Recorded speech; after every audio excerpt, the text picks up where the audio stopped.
Башкортстан изгеләре тураһында миңа байтак китап язарга туры килде. 11 әүлия тураһында яздым. Халкыбыз изгеләре дигән китапты нәшрият сыгарды. Шул тикем калын, менә 500 биттән дә ашыу, зур тираж менән сыкты, 5000 тираж. Буның халыктың яраткан китабына әверелде менә бу китап. Монда безнең Башкортстан әүлияләренең бик күптәре теге очерк формасында язылганмы, хикая формасында инеп китте инде. Укыган кешеләр бөтәһе бу китап өчен күп рәхмәтләр әйтәләр.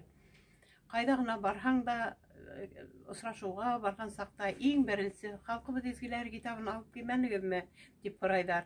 Кайбер сакта менә магазинга ошлай киһәң кешеләр упаковкаһы менән ошо китапты алалар инде.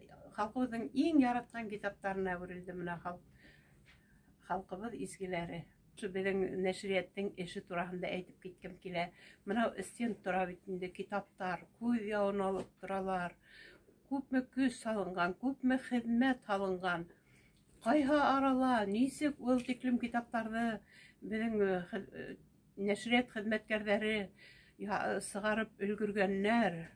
Хайран калып мин басып торам, башымды әйеп ошо китаптар хакында. Халкыбыз алһыннар, укыһыннар ине ошо китаптарды. Ошо китаптар аша бит инде безнең рухыбыз күтәрелә, халкыбызның абруйы күтәрелә. Укыгыз, алыгыз китаптарды.